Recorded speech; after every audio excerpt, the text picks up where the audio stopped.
যে বড় ভাইরা ছোট ভাইয়ের হাতে অস্ত্র তুলে দেয়, তার চাইতে গণদুশমন আল্লাহর আকাশের নিচে আর জমিনের উপরে কেউ হইতে পারে না।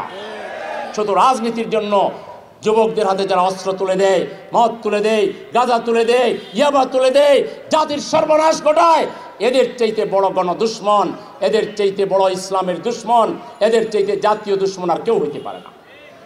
এই জাতীয় বড় ভাই মার্কা রাজনীতি এই বাংলাদেশে আর চলবে না।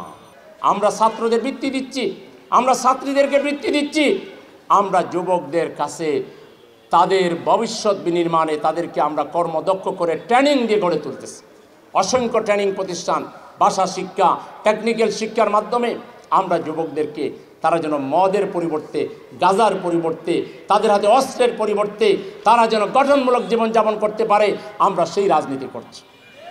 আর কিছু রাজনীতি আছে, বড় ভাই ছোট ভাইয়ের হাতে অস্ত্র তুলে দেয়, পিস্তল তুলে দেয়, মদ তুলে দেয়, ইয়াবা তুলে দেয়, গাঁজা তুলে দেয়, এবং তার পিছনে মেয়ে লাগিয়ে তার চরিত্র নষ্ট করে তার মা বাবার কলিজার টুকরা সন্তানটাকে ডাস্টবিনের পদার্থ বানিয়ে ফেলে। এই রাজনীতি যারা করে তারা রাজনীতি করার চাইতে এটা তারা রাজনীতি করলে ব্যবসার জন্য। যে বড় ভাইরা ছোট ভাইয়ের হাতে অস্ত্র তুলে দেয়, তার চাইতে গণদুশমন আল্লাহর আকাশের নিচে আর জমিনের উপরে কেউ হইতে পারে না। শুধু রাজনীতির জন্য যুবকদের হাতে যারা অস্ত্র তুলে দেয়, মদ তুলে দেয়, গাঁজা তুলে দেয়, ইয়াবা তুলে দেয়, জাতির সর্বনাশ ঘটায়, এদের চাইতে বড় গণদুশমন, এদের চাইতে বড় ইসলামের দুশমন, এদের চাইতে জাতীয় দুশমন আর কেউ হইতে পারে না। এই জাতীয় বড় ভাই মার্কা রাজনীতি এই বাংলাদেশে আর চলবে না। সুতরাং এটা যদি চলতে না দিতে চাই, এখানে যারা বসা আছেন তাদের দায়িত্ব আছে, তাদেরকে বেশি করে মানুষের সাথে গণসংযোগ করতে হবে।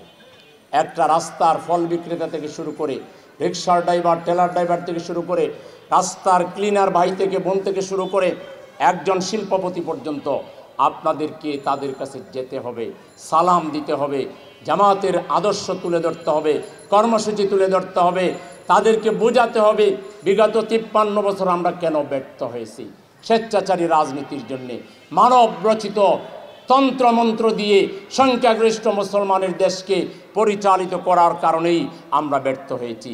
আমরা ব্যর্থ হয়েছি অদক্ষ, অযোগ্য এবং দুর্নীতিবাজ নেতৃত্বের কারণে। এই নেতৃত্বের কবর রচনা করে রাজনৈতিকভাবে এদেরকে নির্বাসনে পাঠিয়ে আমাদেরকে সৎ, যোগ্য, আল্লাহওয়ালা নেতৃত্ব দিতে হবে। আর বিধান হবে আল্লাহর দেয়া বিধান, আল কোরআন। সেই কোরআনের ভিত্তিতে, রসুলের সুন্নাহর ভিত্তিতে এবং সৎ লোকের নেতৃত্বে আমরা একটা সমাজ কাঠামো বিনির্মাণ করতে চাই। এটার সাথে আমাদের জাতির মুসলমানেরা, দেশপ্রেমিক অন্য ধর্মের লোকেরা তারা একমত কিনা এটা যাচাই করার জন্য তাদের বাড়িতে, বাসায় আপনাদের যেতে হবে, দোকানে যেতে হবে, রাস্তাঘাটে, বাসে, ট্রেনে, রিকশায়, তারপরে লেগুনায়, যেখানেই বসেন না কেন আপনার জবানকে খুলে দিতে হবে, জিজ্ঞেস করতে হবে তারা কি পুরাতন রাজনীতি চায় না তারা নতুন রাজনীতি চায়। নতুন রাজনীতি বলতে আবার হঠাৎ করে কাইল একজন যদি বলে আমি নতুন রাজনীতি, একটা তো ব্যবস্থাপনা থাকতে হবে।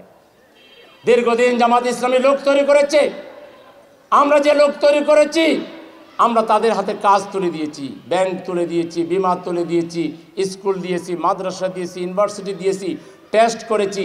সে কি তার নিজের জন্য করে না জনগণের জন্য করে? দুর্নীতি পাইলে আমরা ক্রস ফায়ারে দিয়ে দিব তারে। আমাদের ওখানে কেউ এটা করে নাই। আমরা একদল সাচ্চা সৎ লোক তৈরি করেছি যারা দুর্নীতি করে না। আবার আমাদের তৈরি করা প্রতিষ্ঠান দিয়ে, হাসপাতাল দিয়ে, স্কুল দিয়ে, ইউনিভার্সিটি দিয়ে ব্যাপক জনসেবা আমরা করেছি। সুতরাং পরীক্ষিত রাজনৈতিক দল জামাত ইসলামী, যাকে শুধু ভোটের পরীক্ষায় এখন জনগণকে পরীক্ষা আমরা নিতে চাই যে আপনারা আসলেই ভালো চান না পুরাতন মন্দকে নিয়ে চলতে চান। যদি ভালো চান আমরা আপনাদের সামনে এক ঝাঁক উদীয়মান, এক ঝাঁক উচ্ছল, এক ঝাঁক প্রতিশ্রুতিশীল, দেশপ্রেমিক, দায়িত্বশীল, ত্যাগী, সাহসী নেতৃত্ব আপনাদের সামনে তুলে ধরব, যারা এক পয়সার দুর্নীতি করবেন না।